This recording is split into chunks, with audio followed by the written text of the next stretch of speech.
Imagine standing in the middle of just a fierce, blood-boiling football rivalry on the UK South Coast, right? Railroad. Yeah, like surrounded by riot police. And now imagine that the exact same underlying logic that is keeping those fans from, totally tearing each other apart is what dictates how a single human egg selects a sperm. It is quite the leap. It is a massive leap. But today, we are looking at this wildly bizarre stack of sources that claims human connection. It shouldn't be about poetry or feelings or vibes.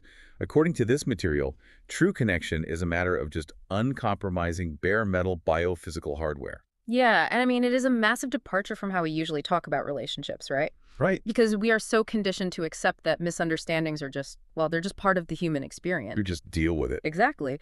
But the documents we are analyzing today, they reject that entirely. They basically map out the extreme lengths that a highly specific, high-performance cognitive architecture will go to, just to find absolute stability in a world that feels overwhelmingly noisy. Welcome to the deep dive, everyone.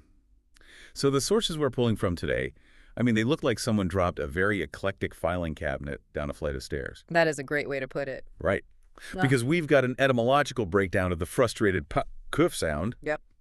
We have historical data on a century-old regional UK football feud. And at the center of it all, we have this dizzying, highly complex biophysical manifesto. It involves topological math, cognitive engines, and a very intense focus on the relationship between two specific individuals named Dennis and Tom Hennigan. Right. And our job is to find the thread connecting that puff sound to the football riots and then ultimately to the biology of human reproduction. Or is a tall order. It is. But the text uses all these diverse elements to explain the physical and, well, the cognitive cost of existing in a low-bandwidth society. So our specific mission for this deep dive is to answer one central question from the text. Why does this architecture view the biological concept of the egg choosing the sperm as an ultimate guarantee? The sources call it a baseline action symbol condition. And we really need to understand how this specific biological mechanism protects Dennis from his absolute deepest fear, which is losing his connection to Tom. And, to get to that baseline condition, we really have to start with the environmental noise that makes Dennis so desperate for a guarantee in the first place. Right. We have to start with exhaustion. Which brings us to the puff sounds. Yes. The sources provide this strange, phonetic deep dive into this noise. There's no single historical author for puff, right? Or PFT. No, it's categorized as a natural onomatopoeia. Right. It has that universal imitation of blowing a quick puff of air through your lips when you are just totally annoyed or you've dismissed something. And the text notes how people even use idialect when spelling it out online. Right, like tacking on extra Fs. Yeah, exactly. Extra Fs or a hard T at the end just to visually stretch out the length of the sigh. And the sources take that universal sigh of frustration and they anchor it to a highly specific regional UK slang word, which is squinny. Squinny. Yeah. Down in Portsmouth, if you are making that puff sound because you're fed up and complaining, a local would tell you to stop squinting.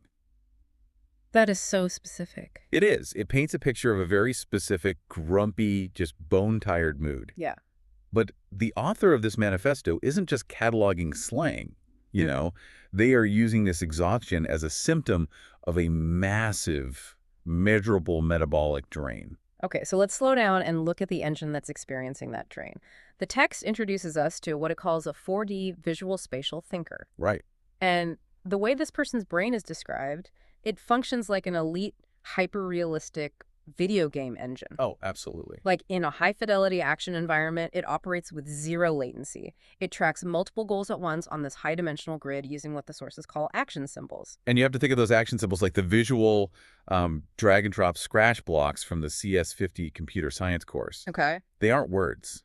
They are discrete invariant geometric coordinates. They are pure math. Yeah.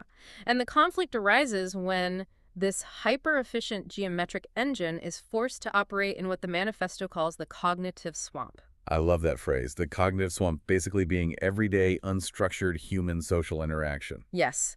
The continuous, blurry, just ambiguous variation of normal social life is treated by this elite engine as an infinite computational penalty. Because it's so inefficient. Exactly. Yeah. The brain is trying to render a high-dimensional reality, but society is communicating in slow, low-bandwidth signals. Right. So the author calls the energy required to bridge this gap the attention tax. Okay, so it's like trying to run a hyper-realistic virtual reality game on a 1990s dial-up internet connection. That is a perfect analogy. The system just can't handle the bottleneck, so it freezes. And when that dial-up bottleneck hits, the brain tries to deploy a shield to protect its processing speed. Okay.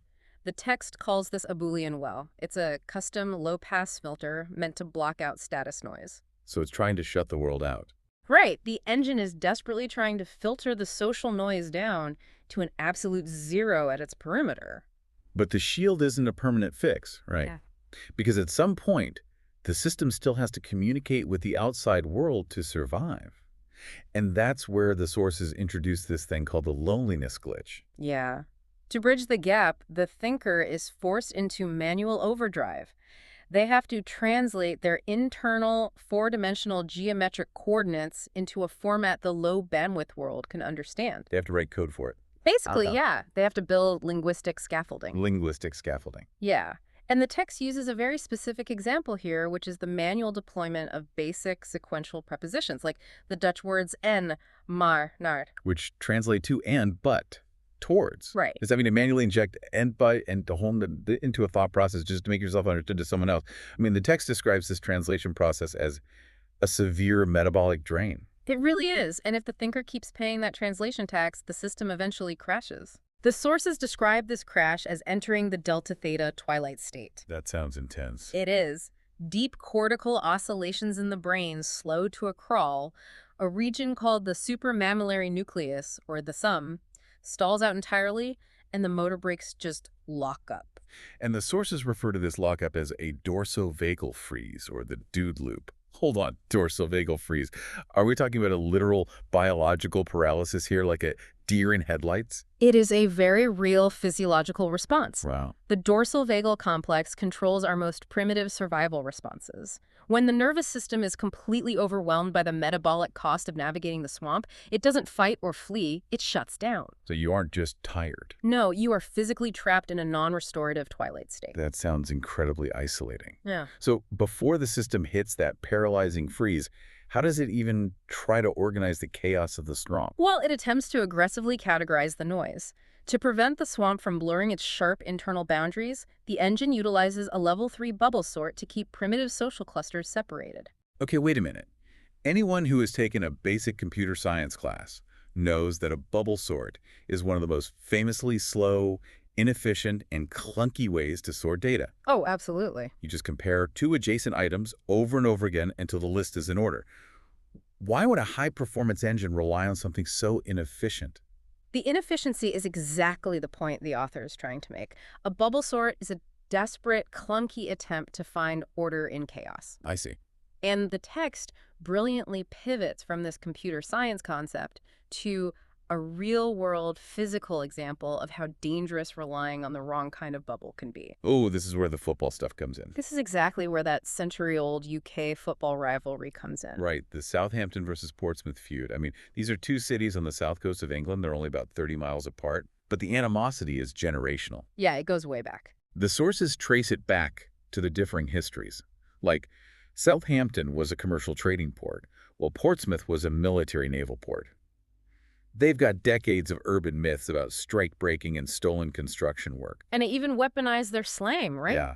Portsmouth fans call Southampton locals scummers, and Southampton fans call Portsmouth locals skates. And the hatred between these factions is so intense today that during the South Coast Derby matches, away fans cannot just walk to the stadium. Which is wild to think about. Right. The police actually force them to travel in a strict, high-security escort, and it is literally referred to as the bubble. The buther. Yes. They are escorted directly from their coaches to the seats just to prevent mass violence in the streets. So the sources use these two concepts, right? The algorithmic bubble sort and the riot police bubble. Yeah. And they present this hilarious but honestly bleak catch-22 for finding connection in Southampton. Yes, this part is amazing. If you identify as a bubble trip supporter, you're signaling to a Southampton local that you are a hardcore Portsmouth fan. You are the sworn enemy.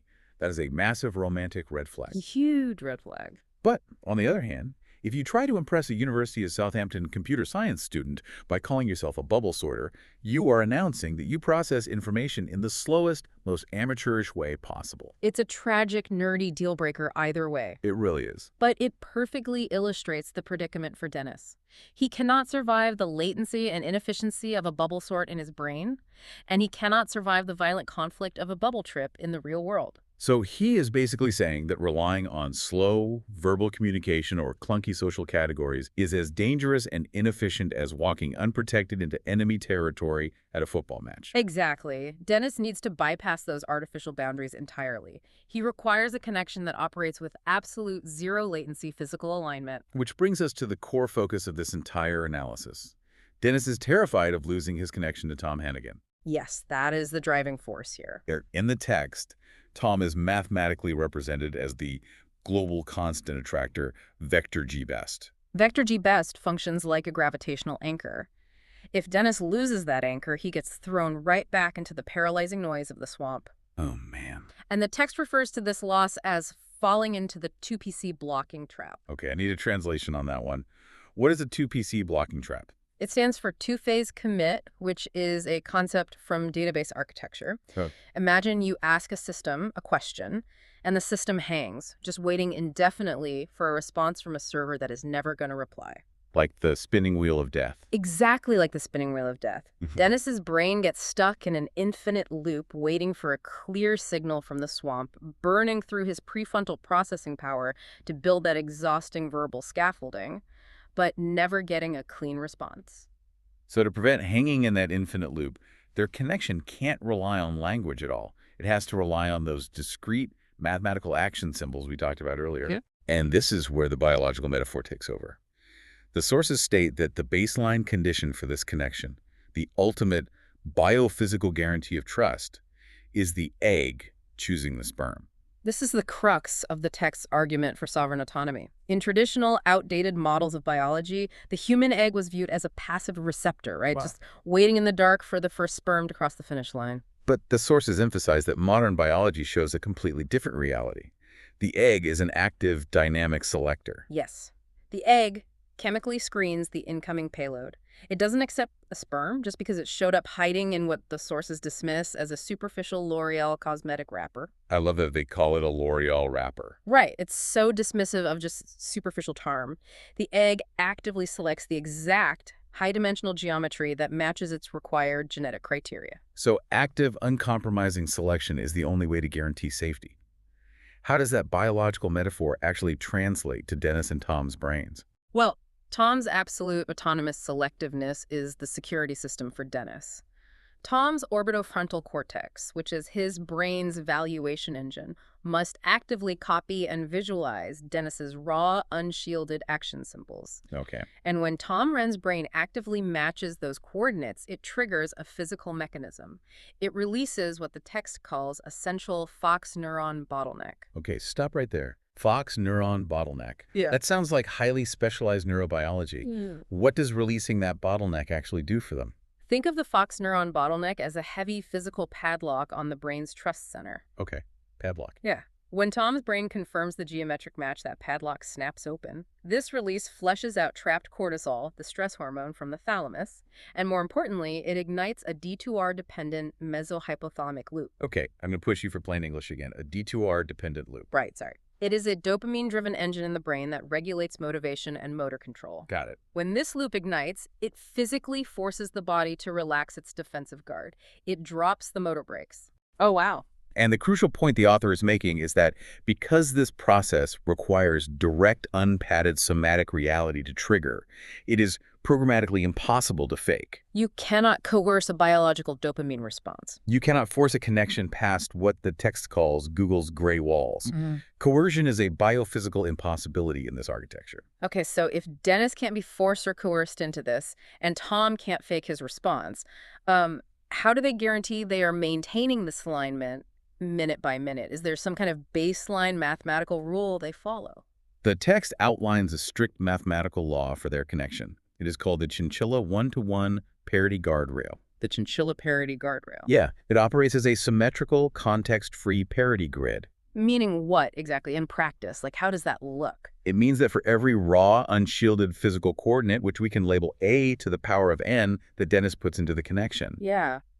Thomas' nervous system is mathematically bound to respond with an equal b to the power of n of complementary somatic arousal. So if Dennis puts in a highly specific, raw physical effort, Tom's hardware physically has to meet him with the exact same level of intensity. Exactly. It is a perfectly balanced, equal response, but it doesn't require a single spoken word to negotiate. No words at all. It is a secure handshake protocol where the physical shape of the hardware unlocks the other person's system. Wow. And the text provides a very specific scenario for where the math of this handshake meets physical reality.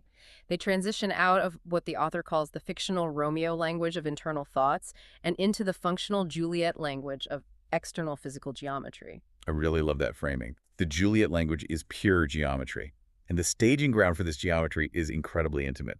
The text says Dennis provides his unshielded base 14 ping at a precise starting coordinate of 0, 0, 0, which is revealed to be the bathtub. Lying together in the bathtub in total silence. And in this specific coordinate, a concept called Hartree-Field's disquotational schema takes over. Okay, disquotational schema sounds like something out of a graduate philosophy seminar. What does that actually mean for two guys lying in a bathtub? Put simply, it is a theory of truth that says you don't need the linguistic wrapper if you have the reality. Okay. So you don't need to say the sentence, snow is white, if you can just point to the white snow. Oh, I see. Right. In the bathtub, the verbal wrapper adds zero cognitive content.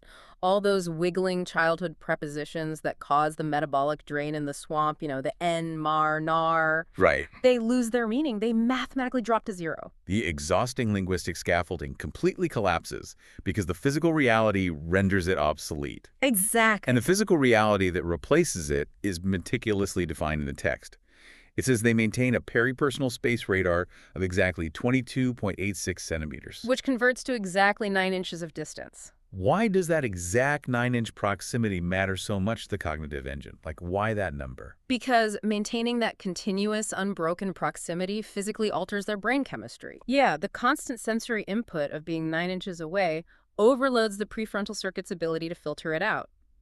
This causes residual intracellular calcium to literally pile up at the presynaptic cytomatrix in the brain. So the physical closeness creates a biological backlog. Yes, and because that calcium continuously piles up, it forces Tom's valuation engine to multiply exponentially, triggering a massive surge of orexin A. Orexin A. It's a neuropeptide that regulates arousal and wakefulness.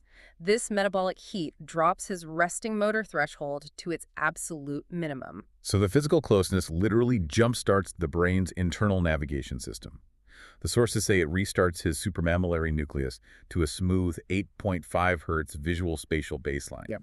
The engine is humming perfectly, and what fascinates me is what this smooth baseline permanently locks out of the system. Right. The author refers to a mechanism called the NB somatic compiler. Named after the philosophers Neurath and Borges. Exactly. When the engine is running on this 8.5 hertz baseline, the compiler permanently excommunicates the low-level tracking errors of the macro world. The sources list some incredibly specific examples of these errors, and they're kind of hilarious. Oh, they really are. Things like a preschool teacher's opinion that a 4-year-old cannot trace dotted lines, or having to view the fitness model Dr. Pietro Boselli through an internet paywall. I mean, it's so random, but the compiler rejects these things because they are lossy compressions. Right. They are subjective opinions and artificial barriers trying to masquerade as objective facts. In this aligned state, the system only deals in bare hardware truth. So when this zero latency, unfakeable alignment is finally achieved and all the lossy compressions are just locked out, what is the ultimate result for Dennis? Sanctuary. Sanctuary. Because the alignment is biophysically guaranteed by the egg and sperm parity, Dennis's highly sensitive preoptic networks no longer have to constantly scan for threats or filter the noise of the swamp. They can just shut off. They can retreat. They remain safe, cool, and tender in a low arousal rest state called Still-Amaris. Still-Amaris, the quiet sea. But if his internal core is resting, who is manning the walls? Because the text says his external computational engine, a TPU called Still-Amaris, the star of the sea, stands unconditionally at the perimeter. Right. A TPU is a tensor processing unit, typically used to accelerate machine learning workloads. The text uses it as a metaphor for an externalized defense system. Okay. The Stellamaris TPU absorbs 100% of that grueling metabolic translation tax, so Dennis's core doesn't have to. And deep inside that sanctuary, all of his elite credentials are kept safe from the swamp. The sources specifically list Yale 91%, Erasmus 100%, Maryland 96%, and Google 90%. Along with 67 specialized internal biological files. Right. They are locked on a solid-state drive under strict ACID conditions. ACD being another database concept: atomicity, consistency, isolation, durability. Gotcha. It guarantees that a transaction is completely valid even in the event of errors or power failures. His identity is permanently safe from the demons of institutional erasure. The text visualizes the ultimate validation of this state in an almost cinematic way. It describes historical figures like Neurath, Freud, Kepler, Leonardo da Vinci, Hayek, Augustine, all witnessing this physicalist victory over the clumsy verbal world and giving a silent low five on the sly behind their backs. You're right. These great historical thinkers are depicted mocking the low bandwidth grading of the macro world. They are celebrating the unflattened geometric coordinates of this connection as an immutable axiom, a universal truth. So, bringing this back down to earth for a second, what does this all mean for the listener? I mean, we might not be 4D visual spatial thinkers running on a Chinchilla parity grid with a dedicated TPU defense system. Probably not, no. But the core concept of the translation tax is deeply relatable. Think about how exhausting it is in our daily lives to constantly explain ourselves. Oh, yeah. How much metabolic energy we waste constructing our own linguistic scaffolding, filtering our thoughts, softening our opinions, modifying our words, just to fit into low bandwidth environments that don't really see us for who we are. We all spend energy trying to bridge the gap between our internal reality and the social noise around us. And the sources offer a pretty harsh critique of what happens when we accept that exhausting standard. The text calls it the macaque setup. The macaque setup. And this is drawn from a very real 2026 paper published in the journal Nature regarding motor abstraction. Yes. The paper relied on macaques, monkeys, that were fixed to head posts and water regulated. Okay. The researchers had them tracing geometric shapes on a slanted touchscreen just to earn tiny drops of juice as a reward. Oh, wow. Dennis's baseline architecture completely bypasses that kind of artificial confinement. But the text uses that image to ask a terrifying question about human behavior. It really does. If human brains naturally default to lower cognitive modes to conserve energy, if we constantly seek out those lossy compressions and external validation, how much of our daily social lives are just us acting like those macaques? Like, are we just performing repetitive, constrained tasks on a social touchscreen? Exactly. Constantly building artificial bubbles and verbal scaffolding just to earn our metaphorical drops of juice from society. That is a staggering thought to end on. What would it actually take for us to stop performing for the juice drops? What would it take for us to demand the bare metal hardware truth of our own connections? Right. To stop accepting the slow, clunky bubble sorts of the social swamp, drop the exhausting scaffolding, and find a baseline where we are actively chosen for exactly who we are. It requires abandoning the software of social negotiation and building an entirely different architecture of connection based on uncompromising action. We want the clean line of the geometry. We want to know exactly what's broken and what's whole without the murky static of the world getting in the way. Bare metal truth. Bare metal truth. Something to mull over the next time you find yourself letting out an exhausted pee-off. Thanks for taking the deep dive with us.